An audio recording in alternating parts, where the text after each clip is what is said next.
శుభోదయం. Global బెతేనియా Calvary ministry తరపున ఈ ఉదయకాల సమయంలో మరొకసారి మీ అందరితో కూడి కలుసుకుని దేవుని యొక్క పరిశుద్ధమైన మాటలు ధ్యానించడానికని దేవుడు నాకు ఇచ్చిన మధురమైన అవకాశాన్ని బట్టి నేను దేవుడికి ప్రత్యేకమైన వందనాలు తెలియజేస్తున్నాను. ఈరోజు కూడా పరిశుద్ధమైన వేద గ్రంథంలో నుండి మరి ఒక చక్కటి మాటను చదువుకుందాం.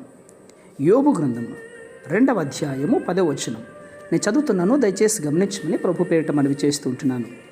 యోబు గ్రంథము 2వ అధ్యాయము 10వ వచనం. అందుకు అతడు, మూర్ఖురాలు మాట్లాడినట్లు నీవు మాట్లాడుచున్నావు. మనము దేవుని వలన మేలు అనుభవించదమా, కీడును మనము అనుభవింపతగదా అనెను.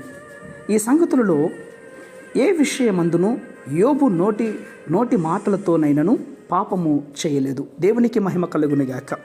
అవును ప్రియమైనటువంటి వాళ్ళారా, సాతానుడు మన నోటిని ఎలాగైనా సరే తెరిపించి దేవునికి విరోధముగా పాపం చేయడానికి ప్రయత్నిస్తాడు. ఎవరైనా తమ నోటిని గురించి ప్రార్థన చేసుకోకుండా అజాగ్రత్తగా ఉంటారో అట్టి వారి నోటిని సాతానుడు బలముగా వాడుకుంటాడు. వారి చేత నోరు తెరిపించి అనేకమైనటువంటి నాశనములు కలుగు చేస్తాడు.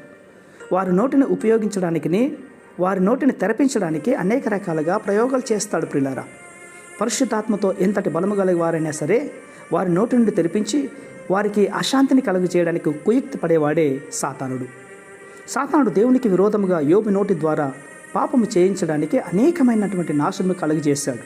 అయితే యోబు తన నోటి ద్వారా పాపం చేయలేదు. ప్రియులారా, అతడు దేవునికి ప్రియమైనటువంటి మాటలు పలికాడే కానీ దేవుని యొక్క సన్నిధిలో నుండి ఎప్పుడు కూడా దూరంగా పారిపోలేదు. అవును, సాతాను యోబుని గురించి ఏమన్నాడు తెలుసా? అతడు నీ ముఖము ఎదుటనే దూషించి నిన్ను విడిచిపోతాడు అన్నాడు. కానీ యోబు దేవునికి స్తోత్రాలు అర్పిస్తూనే ఉంటున్నాడు. యోబు యొక్క అంతరంగమంతా కూడా దేవుని స్తుతులతో స్తోత్రాలతో నిండి ఉన్నాడు. ప్రియులారా, సాతానుడు యోబుకు ఎన్ని విధాలుగా నాశనాలు కలిగజేసినా యోబు నోటితో నుండి దేవునికి స్తోత్రాలు మాత్రమే చెప్పాడు కానీ విరోధంగా ఒక్క మాట కూడా మాట్లాడలేదు. అవును, సాతానుడు ఎంతగా ఎదురు చూసినా కూడా యోబులో నోటిలో నుండి దేవునికి విరోధంగా ఒక్క మాట కూడా మాట్లాడకుండా ఎంత జాగ్రత్త వహించాడో ఈ ఉదయకాల సమయంలో అర్థం చేసుకుందాం. కాబట్టి నీ జీవితంలో అపవాది ఎన్నో విధాలుగా నిన్ను శోధించడానికని, నిన్ను గురి చేయడానికి ప్రయత్నం చేస్తాడు. శరీర బలహీనంగాను, అశాంతి కలుగునట్లుగా బలహీనములు కలిగజేస్తాడు. కుటుంబంలో నెమ్మది లేకుండా చేస్తాడు. అలాంటి సందర్భాల్లో నిబ్బరం కలిగిన వారమై, నిఖారం కలిగిన వారమై దేవుని వైపు చూచి మంచి మాటలే మాట్లాడదుముగాక. పరిశుద్ధమైన మా ప్రియ పరలోకపు తండ్రి, నిజమే నాయనా, మా జీవితంలో సుఖములు సంతోషములు సమస్తము మీ ఆధ్వర్యంలో ఉన్నాయి నాయనా.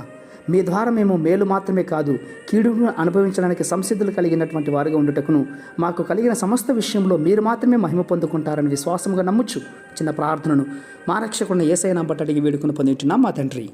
ఆమేన్, ఆమేన్, ఆమేన్.